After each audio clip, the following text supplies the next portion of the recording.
Sahabat, tahun 2021 sebentar lagi kita tinggalkan. Dan kita akan segera memasuki tahun 2022. Kondisinya sepertinya belum juga dapat dipastikan.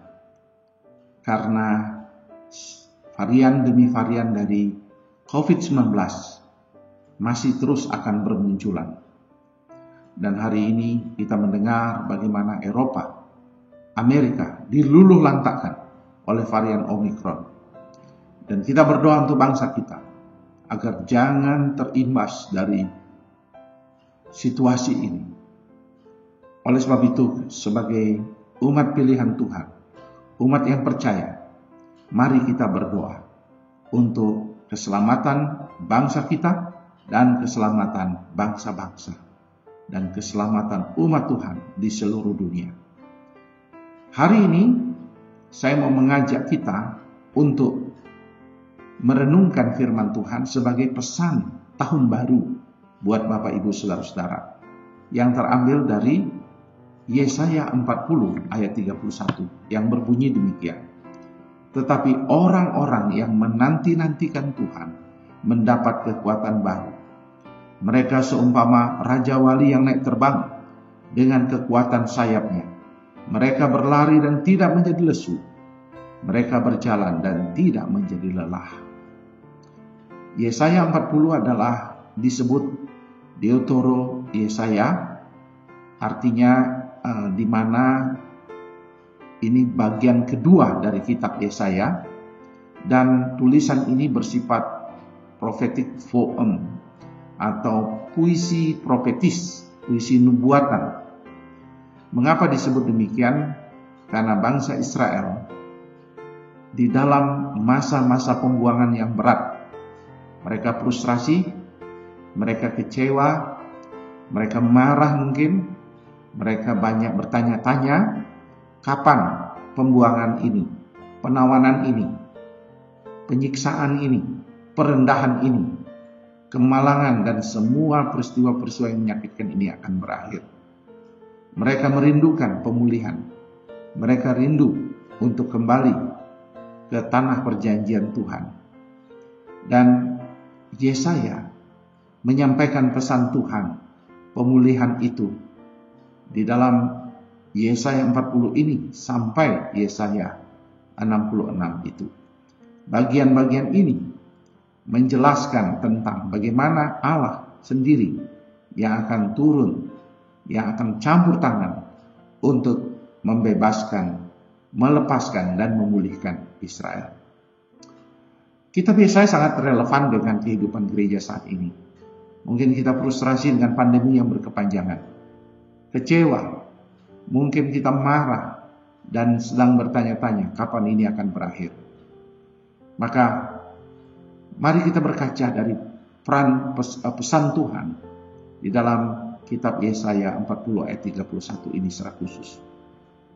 Kalimatnya bersifat puitis, tetapi ini bersifat nubuatan yang sudah digenapi bagi bangsa Israel, dan juga karena ini bersifat pengenapan yang berganda, maka pemulihan itu juga akan menjadi bagian kita di dalam kehidupan sebagai Israel rohani, gereja Tuhan yang menanti-nantikan pemulihan pembaharuan dari Tuhan.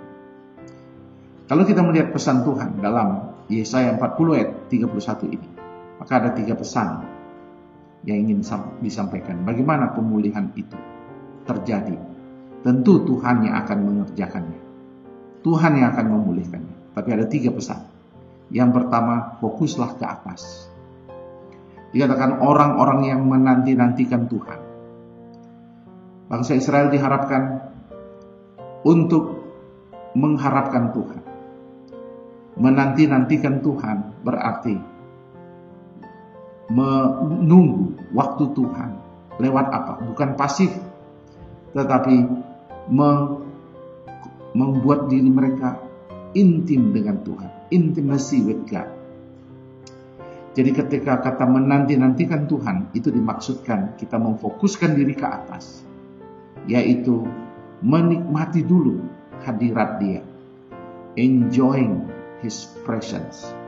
Jadi kita bukan sekedar mengenal siapa dia, bukan mengetahui tentang kebenarannya, tetapi merasakan, menikmati dia di dalam kehidupan kita. Kita tidak fokus kepada kapan akan ada pemulihan, tetapi Tuhan mau mengajak kita fokus ke atas, menikmati dulu dia, menikmati dulu persekutuan bersama dengan dia, mengenal dia lebih dalam, menikmati persekutuan dengan dia. Bahasa praktisnya, ketika saudara menyembah Tuhan dalam ibadah-ibadah, saudara merasakan semua yang dinyanyikan, semua yang dikatakan itu seperti saudara merasakan ada komunikasi antara saudara dengan Bapa saudara. Menikmati dia, berkomunikasi dengan dia secara disiplin, dan memiliki hubungan yang dalam dengan dia dalam doa firman-Nya. Ketika saudara berdoa, seperti saudara sedang berbicara kepada orang tua sendiri. Dan ketika saudara membaca firman, saudara sedang mendengar dia, sedang menasehati, mendidik, dan membuat saudara mengatakan, oh ini pesan untuk saya, dan saya mau melakukannya. Daripada kita fokus kepada kapan bangsa ini akan dipulihkan, fokuslah kepada Tuhan. Nikmati dulu hadiratnya. Fokuslah upward, ke atas. Nikmati persekutuan. Pesan Tuhan tentang orang-orang yang menanti-nantikan Tuhan adalah fokuslah ke dalam. Mengapa bangsa Israel disuruh tunggu orang-orang yang menanti-nantikan Tuhan? Ada subjek, yaitu Tuhan sendiri yang harus kita nikmati hadiratnya. Tapi pada saat yang sama, orang yang menanti-nantikan Tuhan adalah orang-orang yang juga melihat dulu dirinya di hadapan Tuhan. Melihat apa yang terjadi di dalam dirinya. Bangsa Israel pun disuruh memeriksa hati mereka, memeriksa motivasi mereka, memeriksa karakter dan sifat mereka, memeriksa moralitas mereka, memeriksa apapun yang ada pada diri, inside di dalam diri mereka, dan godaan-godaan yang mungkin ada. Tahun ini, sebelum kita memasuki tahun baru, coba periksa ke dalam diri kita. Apakah kita sudah terbentuk? Apakah kita sudah semakin dewasa? Apakah kita sudah mulai menjadi orang yang evaluatif dan mau juga kritis terhadap diri sendiri? Godaan-godaan apa? Kegagalan-kegagalan apa yang saya telah buat dalam perjalanan saya sebagai anak Tuhan? Dalam menanti-nantikan Tuhan, bangsa Israel diminta untuk bertobat, memulihkan diri. Seperti itulah kita lakukan. Fokuslah ke dalam. Jadilah orang-orang yang evaluatif dan reflektif di dalam perjalanan kekristenan kita. Kita seringkali gagal dalam perjalanan ini daripada kita melihat, mencari kambing hitam atas kegagalan apa yang terjadi.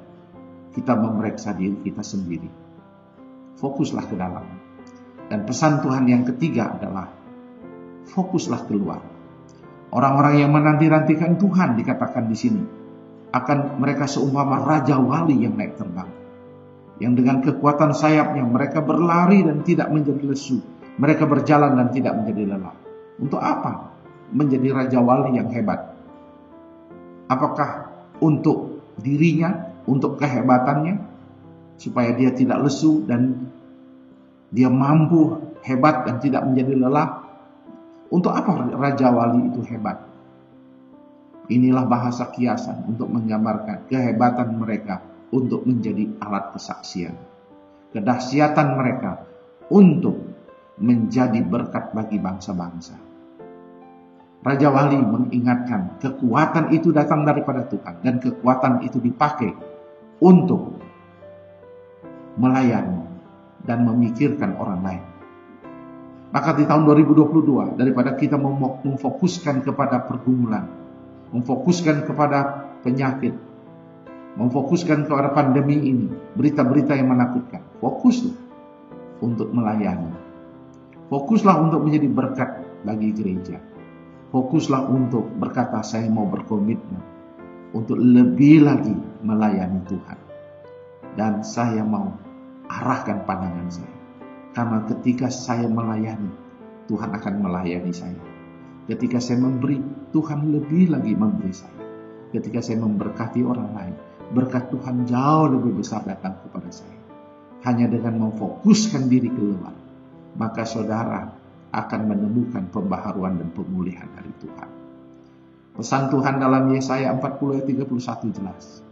Tuhan mau kita bukan fokus kepada situasi kondisi bangsa-bangsa saat ini yang sedang mengalami pandemi, tapi kita fokus kepada Dia, menikmati hadiratnya, memeriksa hati kita, dan melihat dunia dan panggilan untuk kita layani. Kiranya Tuhan memberkati kebenaran dan pesan Tuhan dalam Yesaya 40 ayat 31 ini.